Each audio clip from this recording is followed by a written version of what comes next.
दोस्तों, एक बार एक फार्मर गॉड से बड़ा नाराज हो गया। कभी बाढ़ आ जाए, कभी सूखा पड़ जाए, कभी धूप बहुत तेज हो जाए तो कभी ओले पड़ जाएं। एवरी टाइम कोई ना कोई रीजन से उसकी फसल खराब हो ही जाती थी।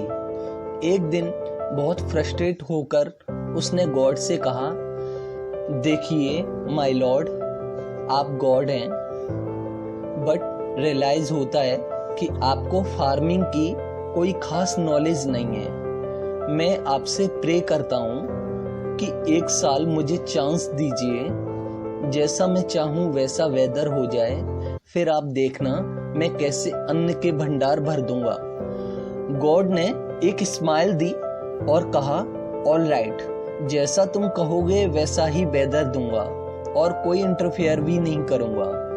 फार्मर ने गेहूं की फसल बोई और जब धूप चाही तब धूप मिली, जब पानी चाहा तब पानी मिला।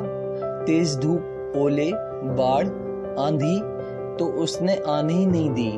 टाइम के साथ फसल ने ग्रो किया, साथ साथ फार्मर की खुशी भी बढ़ती जा रही थी। रीजन बीइंग कि ऐसी फसल आज तक कभी नहीं हुई थी। फार्मर ने मन ही मन सोचा, अब पता चलेगा गॉड को कि फसल कैसे करते हैं। बेकार ही इतने वर्ष हम फार्मर को परेशान करते रहे। फसल काटने का जब समय आया तो फार्मर बहुत प्राउड के साथ फसल काटने लगा। जैसे ही उसने पहली बाली काटी, वह शॉक रह गया और एकदम से छाती पर हाथ रखकर बैठ गया। रीजन बीइंग, गेहूं की एक भी बाली के अंदर एक भी गेहूं का दाना नहीं था। सारी बाली अंदर से खाली थी। बड़ा दुखी होकर उसने गॉड से कहा, माय लॉर्ड, ये क्या हुआ?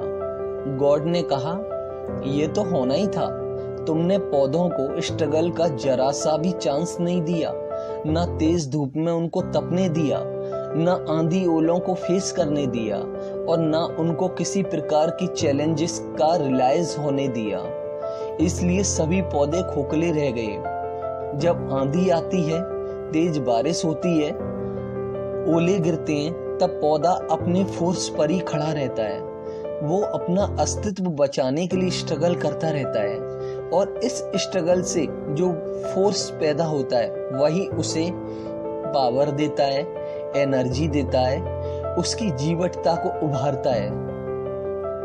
गोल्ड को भी कुंदन बनने के लिए आग में तपने, हथौड़ी से पिटने, गलने जैसे चैलेंजेस से होकर गुजरना पड़ता है, तभी उसकी स्वर्णिम आभा उभर कर आती है और उसे अनमोल बनाती है। दोस्तों, इन सेम वे हमारी लाइफ में भी अगर स्ट्रगल ना हो, चैलेंजेस ना हो, तो आदमी खोखला ही रह जाता है।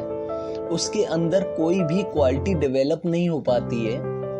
ये चैलेंजेस ही हैं जो हमें सशक्त और प्रखर बनाते हैं। अगर टैलेंटेड बनना है तो चैलेंजेस को एक्सेप्ट करना ही होगा, अदरवाइज हम खोखले ही रह जाएंगे। दोस्तों, अगर आपको इस स्टोरी का कंटेंट पसंद आता है तो प्लीज बेल आइकन को हिट करके मेरे चैनल को सब्सक्राइब कर देना और शेयर कर देना। Thank you very much.